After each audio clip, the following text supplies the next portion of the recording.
Bhagavate Vasudevaya. Om Namo Bhagavate Vasudevaya. Om Namo Bhagavate Vasudevaya. Chapter 18, verse 51 to 53. Buddha Vishuddhaya Yukto Dhrutyatmanamanyamya cha Shabdadi Vishayam Styaktva Raga Dvesho Vasu Vidasya cha Vivikta Sevilakvashi Yatvakyaya Manasah Dhyana Yoga Paro Nityam Vairagyam Samupashritah Ahankaram Balam Darpa Kamam Krodha Parigraham Vimuchya Nirmamah Shanto Brahma Bhuyaya Kalpate.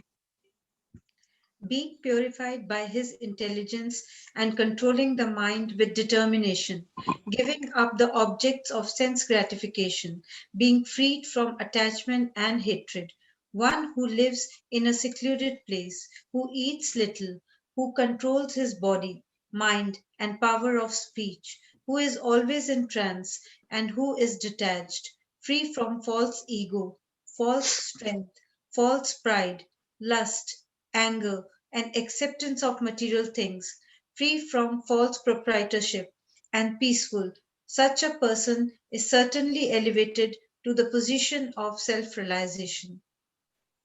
Verse 1854. Brahma bhutah prasannatma na shochati na kankshati samah sarveshu bhuteshu madbhaktim labate param. One who is thus transiently situated at once realizes the Supreme Brahman and becomes fully joyful. He never laments or desires to have anything. He is equally disposed towards every living entity. In that state, he attains pure devotional service unto me. Verse 1855. Bhaktya mama bijanati yavanyashasmi tatvatah tato ma tatvato gnatva vishate tadanantaram. One can understand me as I am, as the Supreme Personality of Godhead, only by devotional service, and when one is in full consciousness of me by such devotion, he can enter into the kingdom of God. Verse 1856. Sarva karmanyaphi sada kurvano madvyapashrayah mad prasadad vapnoti shashvatam padamavyayam. Though engaged in all kinds of activities, my pure devotee, under my protection, reaches the eternal and imperishable abode by my grace. Verse 1857. Chetasa sarva karmani maya sanyasya matparah buddha yoga ma prushritasya machitah satatam bhava. In all activities, just depend upon me and work always under my protection. In such devotional service, be fully conscious of me. Verse 1858. Machitah sarva durgani mat prasadattarishyasi atah chetvam ahankaram shroyasi vinakshashyasi. If you become conscious of me, you will pass over all the obstacles of conditioned life by my grace. If, however, you do not work in such consciousness but act through false ego, not hearing me, you will be lost. Verse 1859. Yad ahankaram ashritya na yotse iti manyase mithyesha vyavavasyate prakriti swam niyokshayati. If you do not act according to my direction and do not fight, then you will be falsely directed. By your nature, you will have to be engaged in warfare. Verse 1860. Swabhavajaina kaunteya nibuddha svena karmana kartunechasi yanmohat karasya svai kartunam nesiyat Yat mohat karsya yavato pitat. Under illusion, you are now declining to act according to my direction. But compelled by the work born of your own nature, you will act all the same, O son of Kunti. Verse 1861. Ishvaraha sarvabhutanam hrideshurjanatishthati brahmanya sarvabhutani yantra rudani mayaya. The Supreme Lord is situated in everyone's heart, O Arjuna, and is directing the wanderings of all living entities, who are seated as on a machine made of the material nature. Verse 1862. Tameva sharanam gaccha sarvabhavena bharata tat prasadat param shanti sthanam prapyasi shashvatam. O Scion of Bharata, surrender unto him utterly. By his grace, you will attain transcendental peace and the supreme and eternal abode. Verse 1863. Iti te gnanamakhyatam guhyat guhyataram maya vimrishyate dasheshena yachesi tatha kuru. Thus I have explained to you knowledge still more confidential. Deliberate on this fully, and then do what you wish to do. Verse 1864. Sarva guhyatam guhya shrunu me paramam vacha istosi me dridamiti tato vakshyami te hitam. Because you are my very dear friend, I am speaking to you my supreme instruction, the most confidential knowledge of all. Hear this from me, for it is for your benefit. Verse 1865.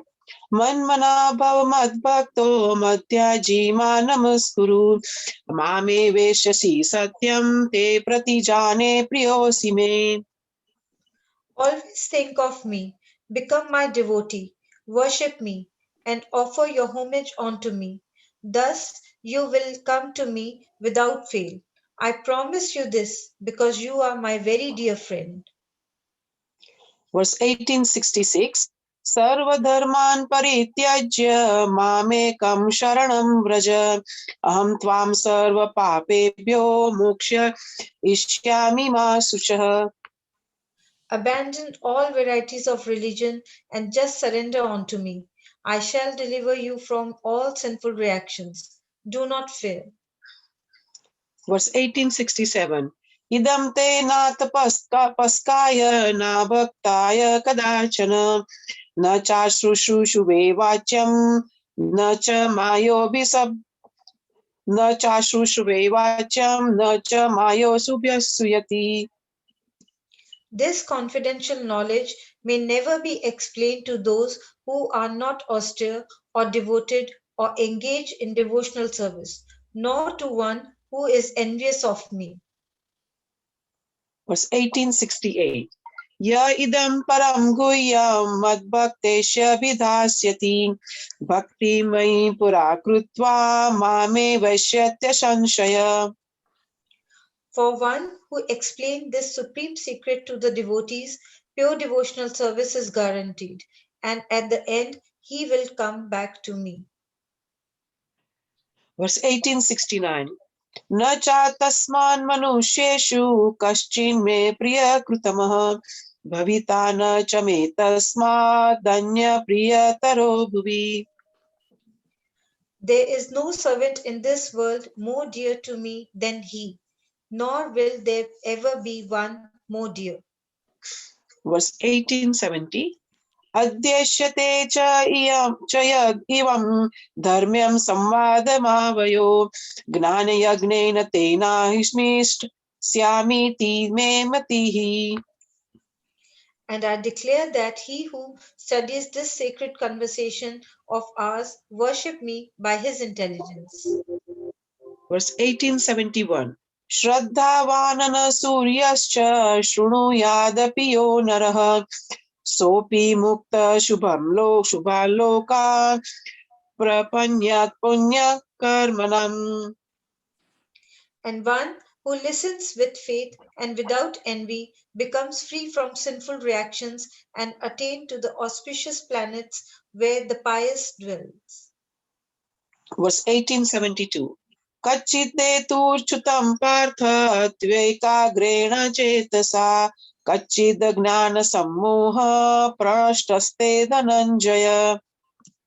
O son of Pritha, O conqueror of wealth, have you heard this with an attentive mind, and are your ignorance and illusion now dispelled? Verse 1873.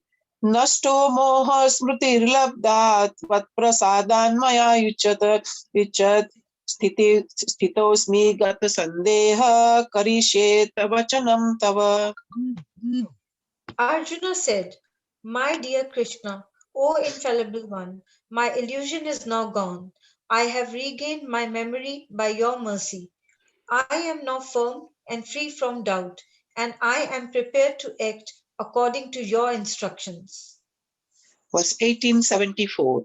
Ityaham vasudevasya parthasya cha mahatmanah samvadamima shromam adbhutam romaharshanam. Sanjaya said, thus have I heard the conversation of two great souls, Krishna and Arjuna, and so wonderful is that message that my hair is standing on end. Verse 1875. Vyasa prasadat ichutvan idam guhyam aham param yogam yogeshwarat krishnat sakshat kathayatat swayam.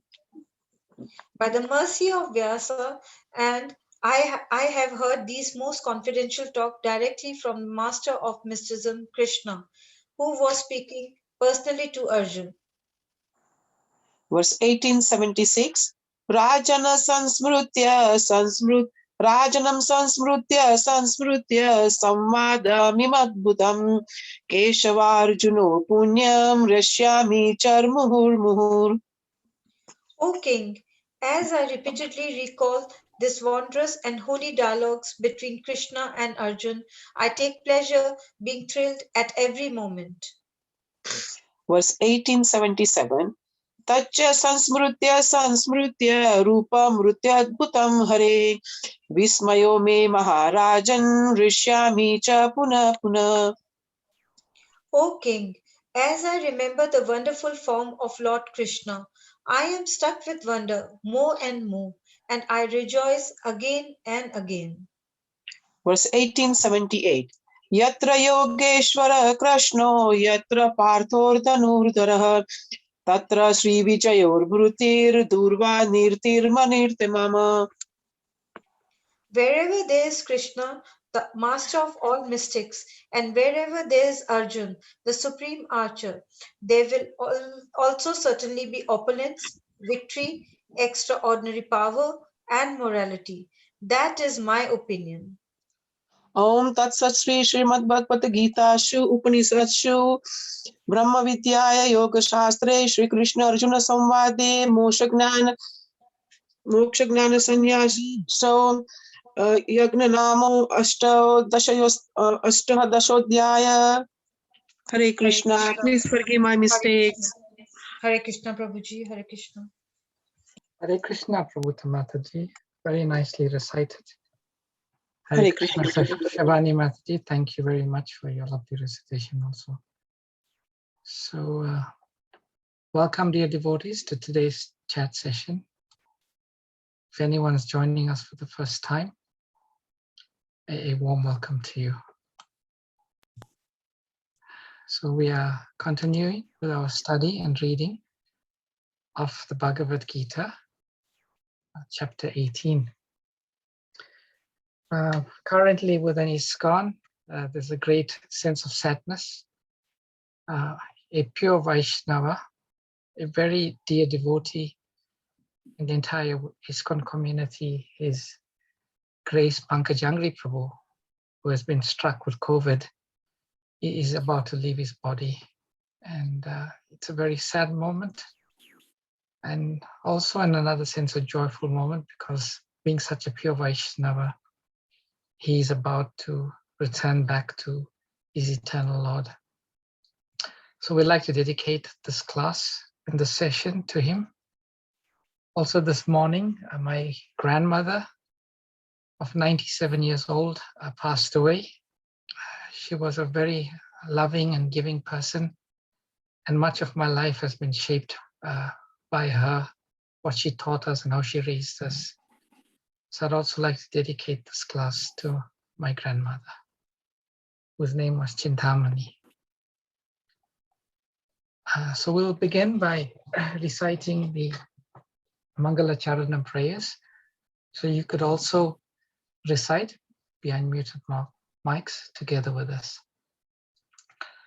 Om Jnana Timirandasya Gyananjana Shalakaya Chakshurunmilitam Jena Tasmai Shri Gurave Namaha Sri Chaitanya Manobhistam Stapitam Jena Bhutale Swayam Rupa Kadamayam Dadati Swapadantikam Vandeham Shri Guru Shri Yata Padakamalam Shri Gurun Vaishnavamscha Shri Rupam Sagrajatam Sahagana Raghunatham Vitam Tam Sajivam Sadvaitam Savadutam Parijana Sahitam Krishna Chaitanya Devam Shri Radha Krishna Padan Sahagana Lalita Shri Vishakam Vitamscha Vanchakalpa Turubhyascha Kripa Sindhu Vacha Patitanam Pavanebhyo Vaishnavebhyo Namo Namaha Jai Shri Krishna Chaitanya Prabhu Nityananda Shri Advaita Gadadhara Srivashadi Gaura Bhaktavrinda Hare Krishna Krishna Krishna Hare Hare Hare Rama Rama Rama Hare Hare Namo Vishnupadaya Krishna Prashtaya Bhutale Srimate Bhaktivedanta Swaminiti Namine Namaste Saraswati Deve Gauravani Pracharine Nirvishesha Shunyavadi Paschacha Deshatarine the Prabhupada ki.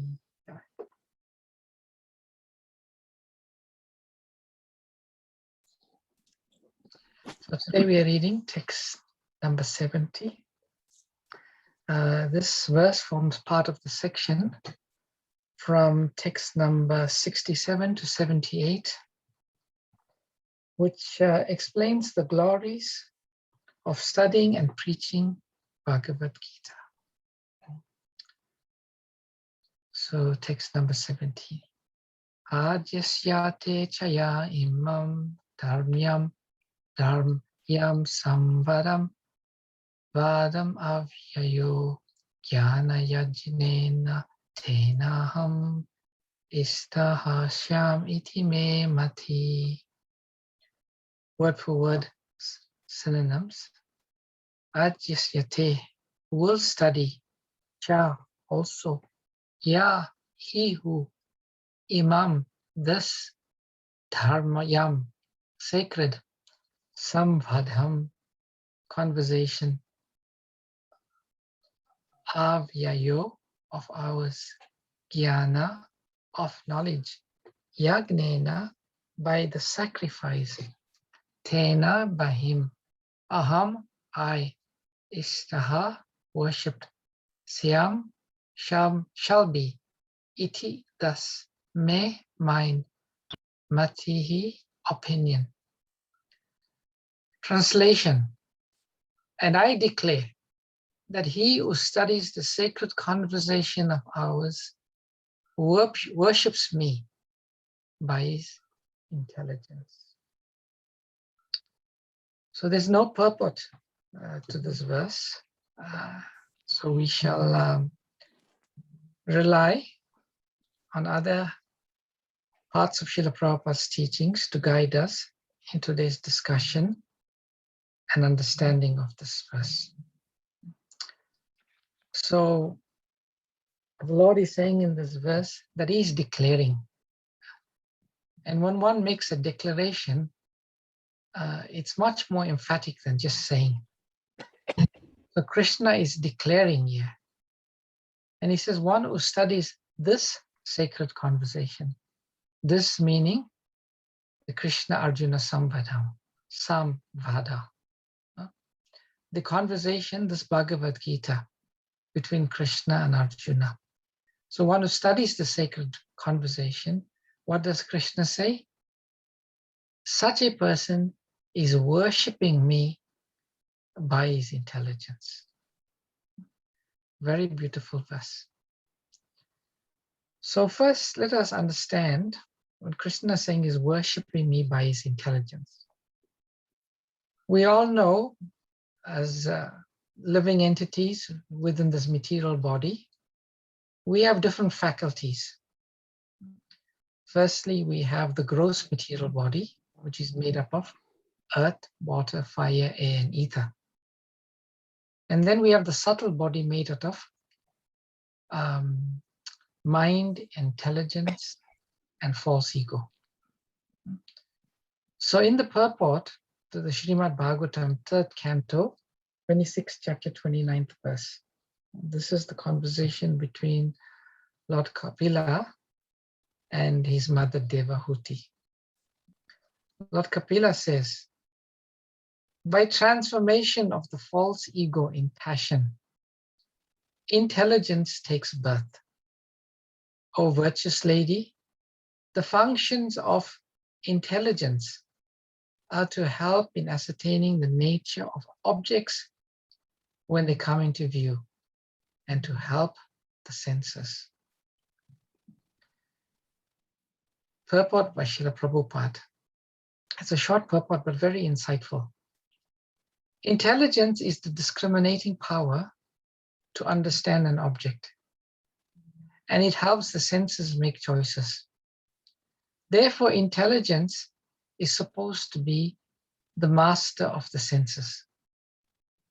The perfection of intelligence is attained when one becomes fixed in the activities of Krishna consciousness. By the proper use of intelligence, one's consciousness is expanded, and the ultimate expansion of consciousness is Krishna consciousness. So in the Bhagavad-Gita, Krishna explains that above the gross body is the mind. Above the mind is the intelligence. And above the intelligence is the soul. And Krishna gives the metaphor in the Bhagavad-Gita of a person driving the chariot. The person is, the soul is the person driving the chariot. The intelligence is the reins. And then we have the senses, the horses are the four senses. So by the intelligence is above the mind and is above the senses. So through purified intelligence, one can overcome the dictates of the mind and the senses. And how do we purify the intelligence? Through Krishna consciousness.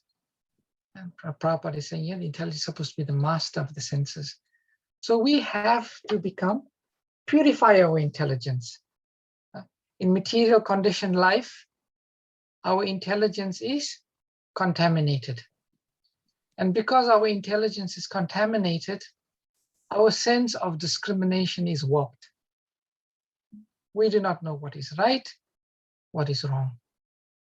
And in such conditional existence, we generally use the intelligence to promote sense gratification, which just entangles us more and more in material existence.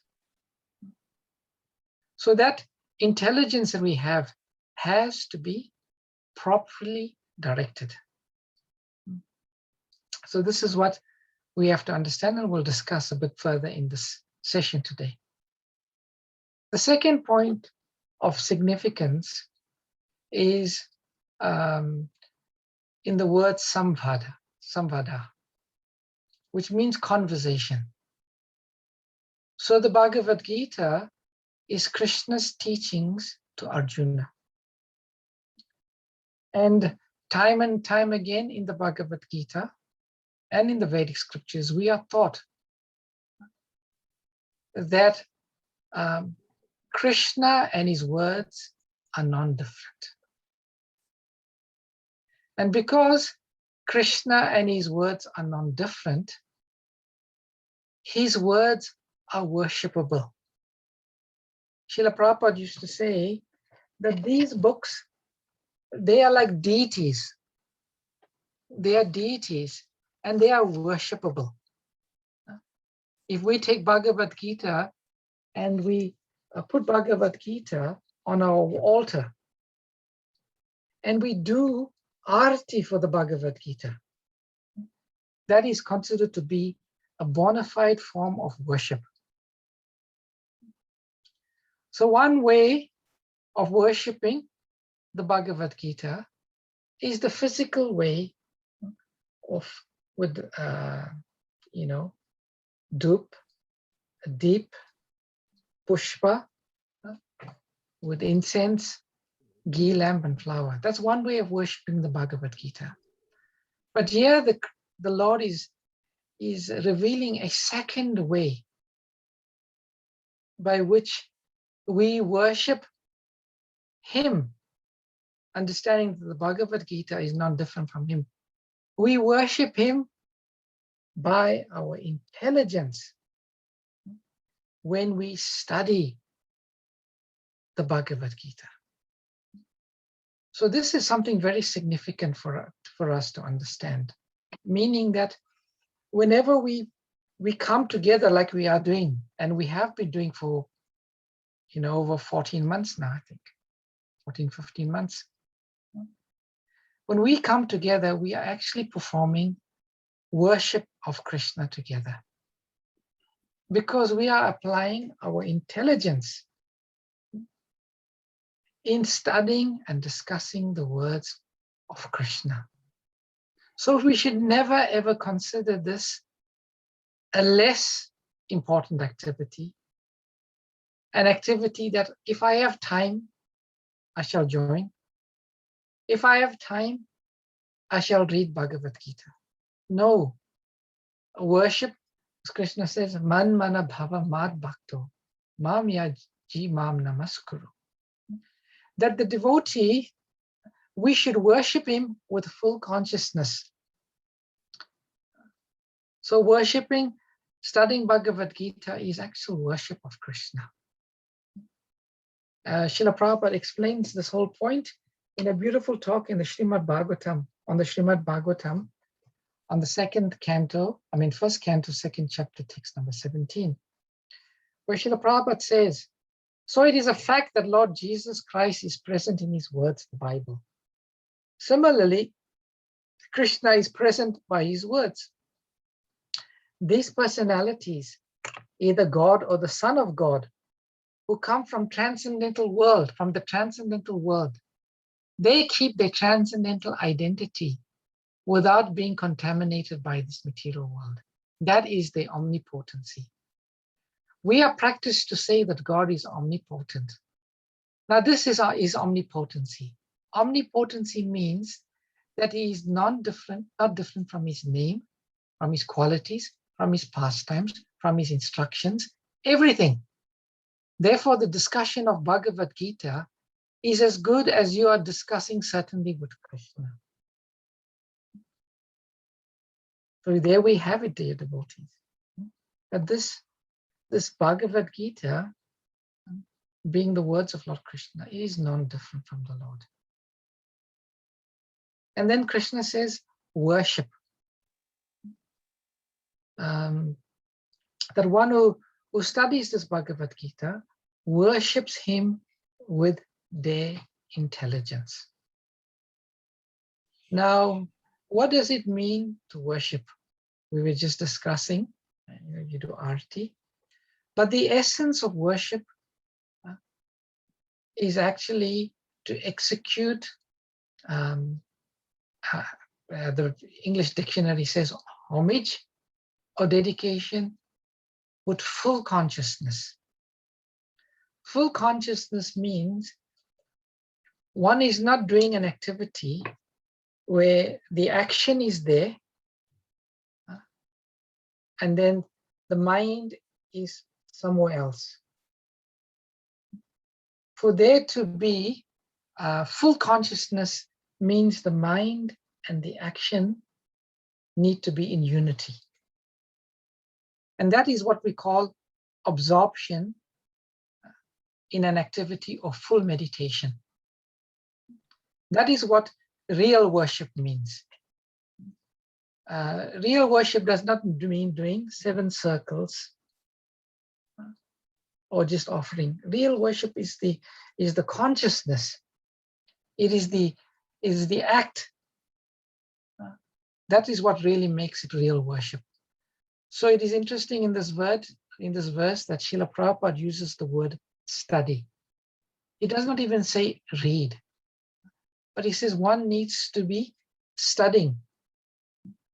And studying has a certain connotation to it. Certainly, one cannot be said to be studying while one is multitasking.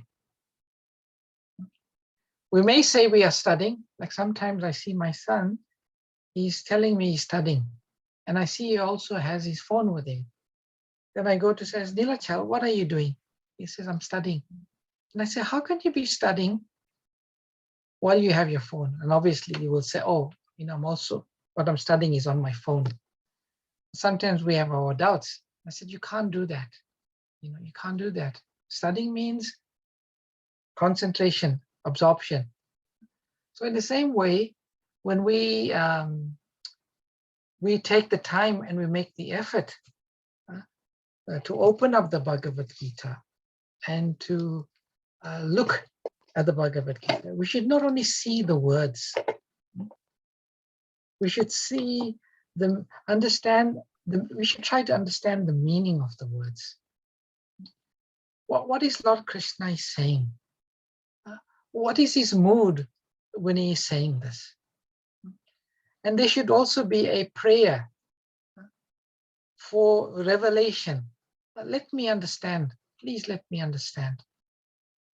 So when one executes or reads Bhagavad-Gita in this mood, in this consciousness, when Krishna says that person is actually worshipping him with his intelligence.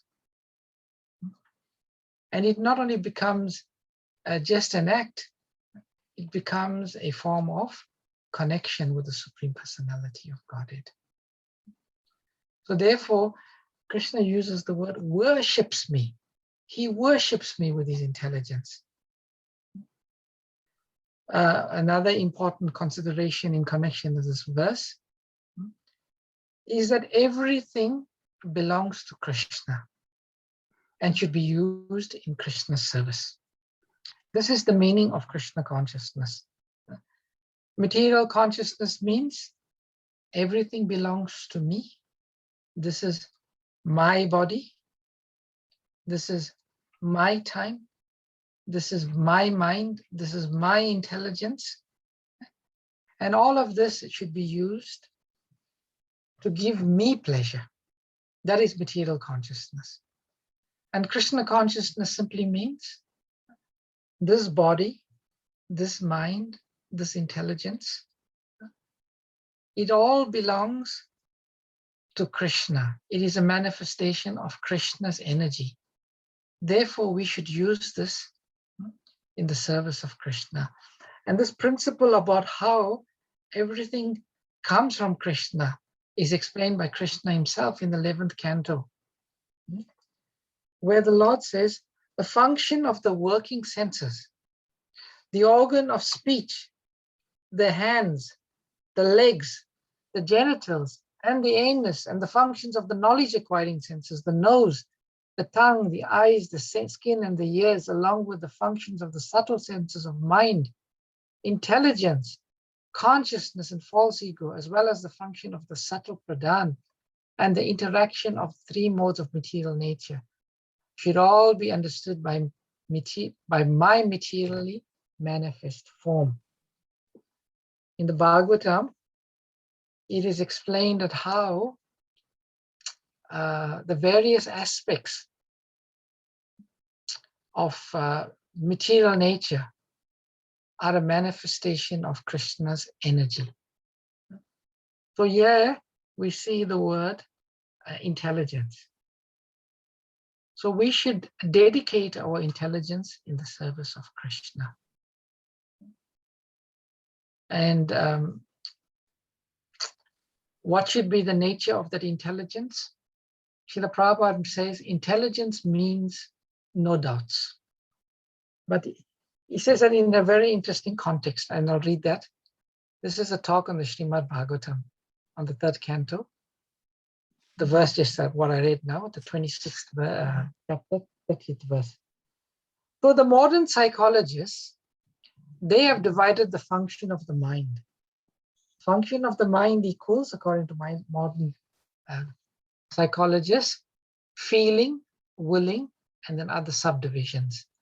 That is known as the science of psychology. But intelligence. Above mind, there is intelligence. I don't think in the modern science there is any analytical study of the intelligence function. But in the Vedic literature, there is analysis of the intelligence. They are described here equals samsaya, doubtfulness. The samsayatma vinashyati, in the Bhagavad-Gita there is a statement, those who are doubtful about the existence of God, vinashyati, they are finished. Their progress is finished. Samsayatma vinashyati, that nischayatma, that is very good to believe, to have faith, nischaya, by full assertion, just like Krishna says, sarva dharma parityajya mamekam charanam vraja. So if by your intelligence you become doubtful whether Krishna is able to give me protection, then you are finished. So Prabhupada is saying something very interesting here. Prabhupada is in effect clarifying this statement, worships me by his intelligence. And Prabhupada is saying that to mean, the meaning of worshipping with intelligence means no doubt. No doubt. If Krishna says, sarva dharmam parityajya mamekam sharanam, surrender unto me, then applying our intelligence, we say, yes, Krishna is saying, surrender unto me. So I'm using my intelligence, I will surrender unto Krishna. If we start to have doubts, what does Krishna mean by surrendering unto him? Is it something that's factual? Is it something that's literal? Some people, they have different interpretations of the Bhagavad-Gita. They do not say that, Krishna is saying surrender unto him. They say surrender into the unborn within Krishna. What that means, I don't know. So using one's intelligence means no doubt.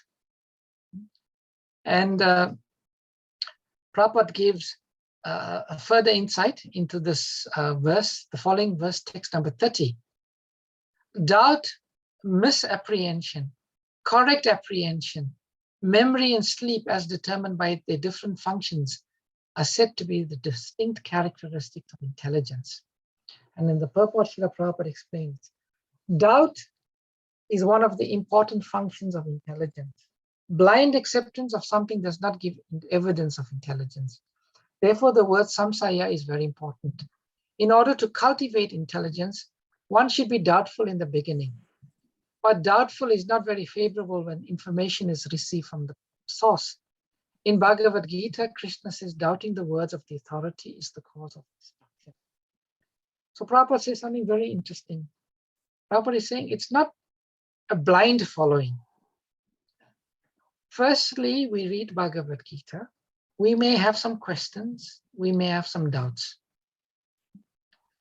But using our intelligence, we clarify those doubts. And Prabhupada said, doubts may be there in the beginning. And it may be a healthy thing to have doubts, many questions in the beginning. But once we come to the point of acceptance, yes, Krishna is the Supreme Personality of Godhead. These are his instructions, and these instructions are meant to be accepted. And the presentation of those instructions are meant to be accepted. And Prabhupada says from that point, there should be no doubts. Because doubts are not favorable for Krishna consciousness. And Prabhupada quotes Krishna himself, who says in the Bhagavad-Gita, for the doubting soul, there is no peace and no success. And Prabhupada says, there is only destruction. And Prabhupada says, by intelligence only can one understand whether he is not, whether or not he is the body. So we have been presented with this Bhagavad-Gita. And this verse is very important for us who are endeavoring to study the Bhagavad-Gita. If we apply our intelligence in a sincere way, without doubts, in full consciousness, with attention, then that constitutes worship of Krishna. And Krishna accepts that worship in a beautiful way. And that devotee becomes very, very dear to Krishna. And Krishna being favorably disposed toward that devotee, Krishna reveals the meaning of his words in this Gita more and more and more.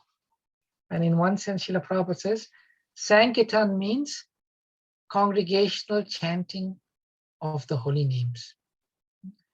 And when one comes together to jointly discuss Bhagavad-Gita, that is also considered to be Sankirtan. So we are very fortunate, although we are doing this remotely, by the advantages of modern technology, we are able to come together every day and worship Krishna with our intelligence, which is the best way of using our intelligence. So it's 8:30 now. I'll stop here. I will take any questions. Many of you all have gratefully, you all expressed your condolences for Pankaj Jangri Prabhu and my grandmother Chintamani. And I'm grateful to all of you. She was 97 years old. So any questions, comments, or reflections anyone has? Hare Krishna Prabhuji. Oh, sorry. Hare Krishna Prabhuji. Hare Krishna. Hare Krishna. Prabhuji, how does Brahma Jignasa then kind of in the definition of Brahma Jignasa with doubts and inquiry, how does that kind of work with what you've just talked about? You were saying Brahma Jignasa. So now that I've got the human form of life, Atata Brahma Jignasa, you're referring to that aphorism, Mataji? Sorry? You're referring to Atata Brahma Jignasa, that aphorism? Yes, yes. How does that, what's that definition of Brahma Jignasa there in comparison to inquiring and no doubts, intelligence and no doubts, you've said. Okay, intelligence means no doubts, yeah. So that aphorism means, now that I've got the human form of life, let me inquire into the absolute truth. So inquiry into the absolute truth, there is a process. There's a process. And Krishna himself describes that process in the Bhagavad-Gita. Tadvidi pranipatena pariprashnena sevayam upadekshyanti te jnanam jnaninas tarpadarshinaha. So in that verse, Krishna says, inquire. Inquire from the self-realized souls who have seen the truth. So the process of self-discovery, it's a journey. And the first part of that journey starts with having doubts, having questions, and clarifying those doubts and questions through bona fide authorities. But the Vedic science means that they'll come apart on a point in this journey where one comes to the point of accepting Shabda, that this truth that is coming down, this is absolute truth. It does not mean at that point of acceptance, beyond that one has no questions. One may still have questions, and it's healthy to have questions, but it's from a point of submission and inquiry. The truth is there, and the truth is the truth. It's only that I am unable to understand the truth.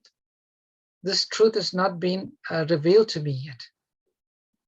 So it is a different type of doubt. It's a different type of inquiry. The first inquiry, the faith is still, in the first section, the faith is still lacking. But it comes to the point where the faith becomes solidified, and one has no doubts in the scriptures and the spiritual master. But it doesn't mean have no doubt, mean no question. One may have questions, but one has the faith that the spiritual master and the scriptures, they have the answer. And it will be revealed to me. And the more I progress, the more it will be revealed. That's what it means, Amma Mataji. And I'm not sure if I answered your question. Have I? Yes, Prabhuji. Yes, that's very clear. Thank you. I just wanted to know the difference between having no doubts, which you said that is intelligence, and Athato Brahma Jignasa. So Athato Brahma is about inquiring about the Brahman, Yes. inquiring about the absolute. Yes. And that is okay. That is acceptable. And that's, yes, wonderful. Thank you, Prabhuji. Thank you. Hare Krishna. Hare Krishna. Hare Krishna, Prabhuji. Hare Krishna, Puja Mataji. Yes, it is about the subtle body, mind, intelligence, and the soul, and the false ego. But my question is that above the senses is the mind, above the mind is the intelligence, and above intelligence is the soul. Isn't it? Yes. Now, I can understand the concept of the relationship between the mind and the intelligence. But Yes. intelligence and the soul, that relationship, can you explain I can't put it together.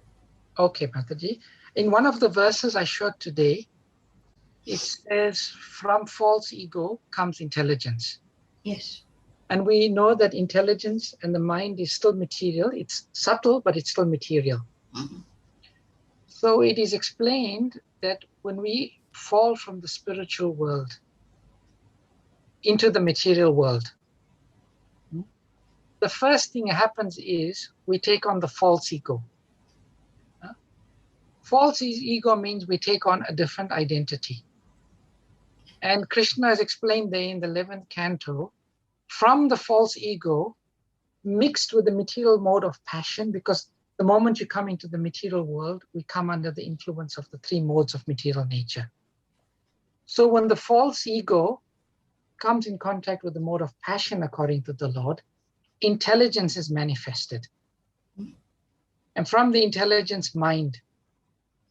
So those are subtle, and from the subtle, gross. And each of the elements are less and less gross, like earth, water, fire, air, ether. Ether is more subtle than air. Air is more subtle than fire. Fire is more subtle than water. And water is more subtle than earth. So more and more gross elements are manifested. So intelligence, it's a product, it's an outcome of the false ego and the mixture of the material mode of passion, according to Srimad Bhagavatam. Mm-hmm. That is as much as I can explain with my limited realization, Mataji. Hare Krishna, Prabhuji. Thank you. Hare Krishna.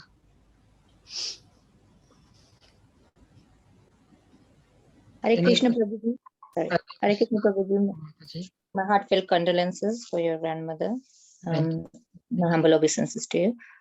In material education in schools, intelligence is so much different from what intelligence Krishna is talking about, because like when I was in school, it was like, if you're good in maths, you're intelligent.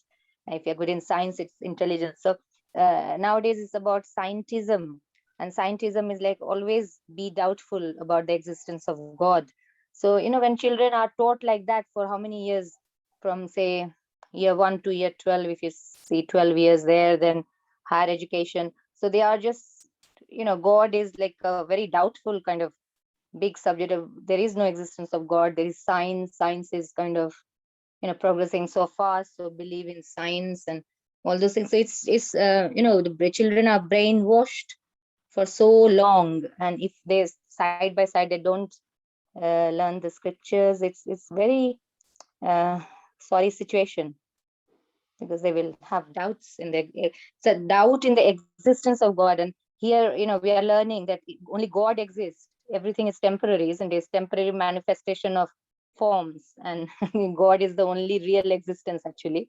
But when you see the world's material education, they are saying like we are real and God is like a doubtful thing. Whether there is God or no God, it's a doubtful thing. Yes.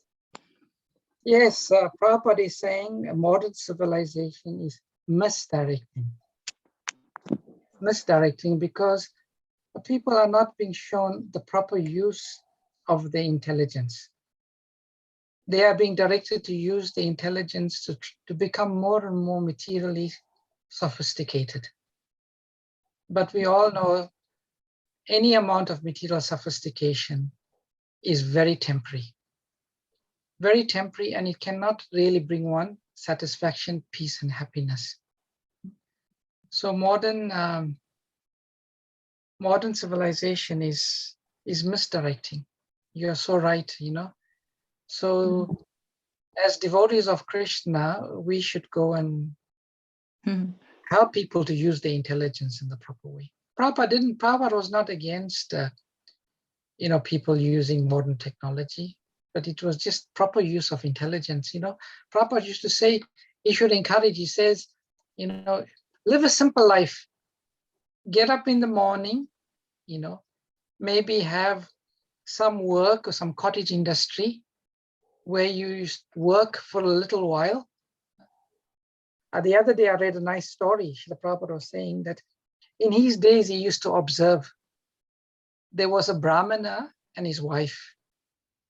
They used to get up early in the morning, and the wife used to cook some kachoris. And then at the beginning of the day, the husband would sit outside the house. He would sell kachoris. In a few hours, everything would be sold. Then they would go back into their house and they would focus on their puja, their reading, and and they were happy. They were comfortable.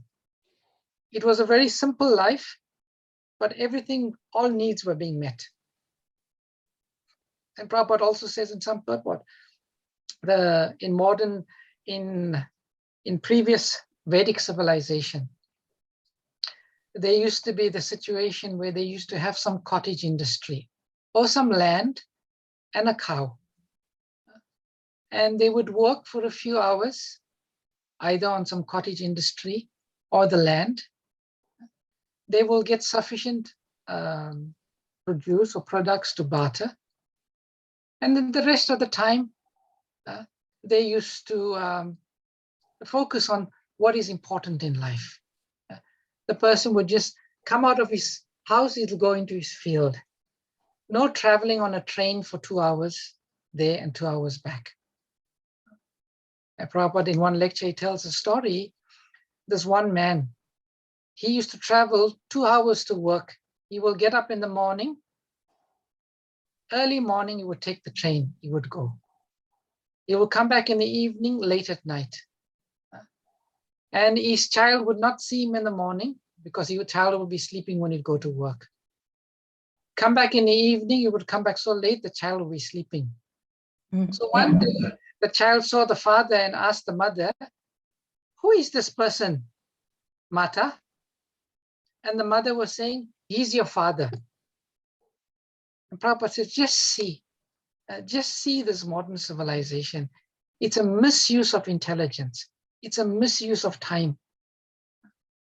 Because simply engaged in sense gratification. So what you say is so true, Rupa Mataji. Yes. Thank you very much. We should Very treat- important to learn. I think it's very important to understand, because once from childhood the brain is absolutely brainwashed into doubting what is not to be doubted. And then it's so difficult, isn't it? That's why so many children, I mean, I feel very sorry that this is not taught from the very childhood in schools, like compulsory education. Like long time ago, when in Vedic civilization, actually everybody was given this knowledge, and it was according to one's intelligence and according to one's capacity, how much they took it. Because when we read the Bhagavatam, Pingla was a prostitute, but she also knew this knowledge, because she then realized, if I turn my devotion into Hari, I will. So that means it was given to all strata of society. She was a prostitute, but even she knew. So it's such a sorry situation in the world. The most intelligent people are like scientists nowadays, but they are so misguided. They are they are inventing nuclear weapons, biological weapons, and this and that, trying to destroy the world. And what they're doing. Anyways, thank you, Prabhuji. Thank you very much. Hare Krishna. Hare Krishna. Thank you, Rupa Mataji. Any other reflections or questions or comments? Hare Krishna, Prabhu. Hare Krishna, Chandra Chaitanya Prabhu. Our heartfelt gratitude to Prabhupada for directing our intelligence in some positive way, because otherwise we are so misled by the influence of Maya. Yes. Yes, very much so, Prabhu. Srila Prabhupada has come and Prabhupada says he's given us intelligence. Prabhupada says you are brainwashed, meaning you had no brain. Okay? Now he has come to give us brainy. Sometimes he speaks strongly like that. He says, now I have come to give you some brain. Yes, indeed. On behalf of the group, we are so sorry to hear about the passing of your very dear grandmother, Chintamani Mataji. And of course, we are extremely sorry to hear about Pankajangri Prabhu. Yeah. I thought since we are on the group already, and we have a wonderful devotee, Hema Mataji sings so nicely. So it is my humble request, if Hema Mataji can lead us in Narsinga Pranams for wonderful souls that we are missing now. That's a good suggestion, Hema Mataji. Are you okay to lead us in Nashinga Pranams to close today's session? Yes, Prabhuji. Thank you for giving me a chance to do this. Okay, Yes, Hema thank you. Mataji. So on earth for the Pankajangri Prabhu is in his last days, and thank you very much for your prayers. And for your grandmother is for your And grandmother. especially she's in South Africa, and I'm feeling separation that I've not been able Of course. to be with her. But with all of your blessings and kind wishes, I'm sure destination will be auspicious. So kindly lead us in Nashinga prayers, Mataji. Thank you, Prabhuji. Hare Krishna. Hare Krishna. Namaste Narasingaya. Namaste Narasingaya. Praladadayine. Praladadayine. Hiranyakashi Purvaksha. Hiranyakashi Purvaksha. Shilatankana Kalaye. Shilatankana Kalaye.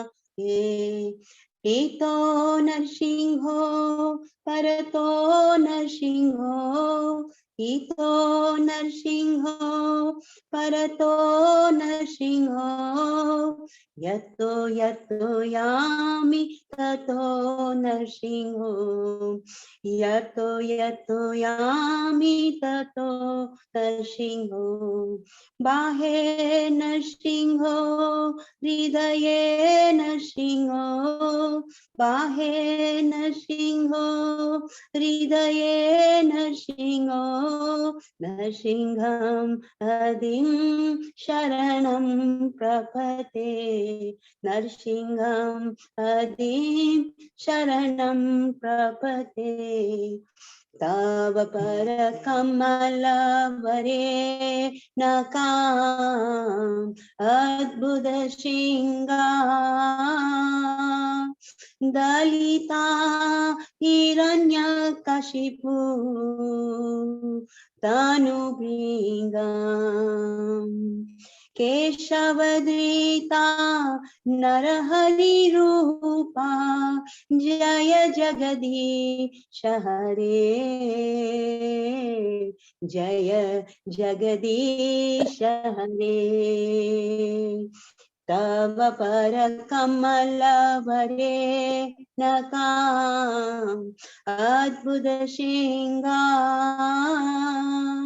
dalita hiranyakashipu tanubringam keshavadrita narahari rupa jaya jagadish hare jaya jagadish hare jayo narsingadev narsingadev narsingadev jayo narsingadev jayo prahlad maharaj prahlad maharaj prahlad maharaj jayo prahlad maharaj jayo jayo prabhupada Prabhupada, Prabhupada, Jaya Jaya Prabhupada. Nrsimhadev Bhagwan ki jai, Radha Madhava ki jai, Panchatattva ki jai. Thank you, Abha Mataji. Wonderful. So we'll close today's class by offering our Vaishnava Pranam. Vanchakalpatarubhyascha kripasindhubhyevacha patitanam पावनेभ्यो वैष्णवेभ्यो नमो नमः Ananta Koti Vaishnava Vrinda ki जय Prabhupada ki jai. जय Ora Premanande. Hari Hari Hari Hari बोल Hari Hari Hare Krishna. हरे कृष्ण